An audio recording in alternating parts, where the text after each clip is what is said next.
Now, a new documentary series for Sky is airing today. Amsterdam Narcos explores how the city became the drugs capital of Europe. The series tells the story through the voices of drug users, manufacturers, traffickers and the detectives who tried to outsmart them. Let's take a quick look. My parents always wanted me to be something to make them really proud of. They wanted me to become a businessman. Well, I did become a businessman, not quite the kind of business they'd actually wanted for me. You don't just say, oh, I'm going to get involved in selling drugs. It's something that you kind of fall into. A clip there from Amsterdam Narcos. Delighted to say that joining me now is the series director and producer of Amsterdam Narcos, Tash Gaunt, and former drug smuggler Andrew Pritchard, who you just saw feature in that episode from the series. Great to have you both with us. Thanks for joining us. Congrats on the series. And Tash, this is obviously the fourth series. Yeah. This has been a BAFTA award-winning, successful set of series going to different cities previously on Sky documentaries. Give us a little snapshot of Amsterdam Narcos. So I think what makes Amsterdam Narcos so fascinating is the cultural and historical context that it happened in. You know, this was a city which was transformed from a countercultural haven with a revolutionary attitude to soft drugs in the 70s, which through a particularly interesting set of circumstances ends up as the epicenter of drug dealing through Europe, and as Andrew says in the documentary, became an absolute Wall Street of smuggling. Andrew, why do you want to be involved with a project like this? Well, 3 decades of my life I spent in organised crime and narco smuggling, not something I'm particularly proud of. But 6 years ago I formed a charity called the AP Foundation, and it was about, you know, letting young people be aware of the dangers, you know, of this lifestyle, which they're so easily drawn into.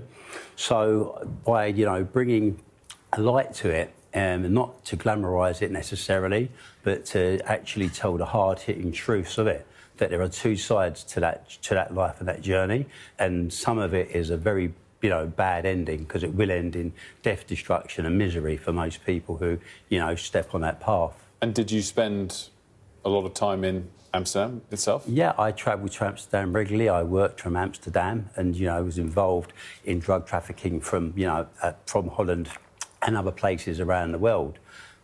And in terms of, Tash, the kind of making of this, you have to convince people like Andrew to take part, but from all sides of the story, detectives as well, and I guess victims of drug use as well. Yeah, and I think what kind of was amazing about this documentary is the candour with which people spoke about their experiences.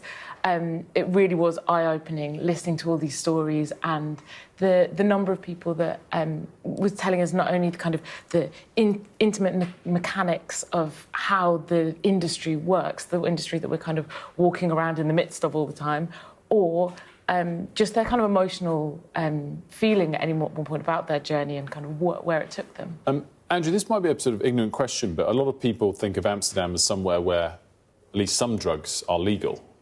Is that led to it becoming a capital of illegal drug smuggling as well, or are they unrelated? I think if you look at it on the face of it, Amsterdam's always been a very liberal country towards its drug laws. And particularly some of the drugs we talk about in this documentary series, ecstasy is one of those. In Holland, it wasn't actually outlawed until 1988, where ecstasy was made illegal here under the Misuse of Drug Act of 1971, in 1977, and in America in 1985. So, you know, the drug, that particular drug, as I said, was allowed a longer period to run legally in Holland, as other drugs, for instance, cannabis, you know, there's obviously, they have coffee shops and so forth. So, in a way, you know, it carried this name of a narco state because it's liberalisation towards drugs. And in terms of, Tash, your take on that and sort of where Amsterdam is in this process, is it as rife, is it as bad as it has been, or are they kind of starting to take away some of the lessons? Well, I mean, our documentary kind of only takes us up to the early 2000s, so I'm probably not the person to speak on the kind of situation now.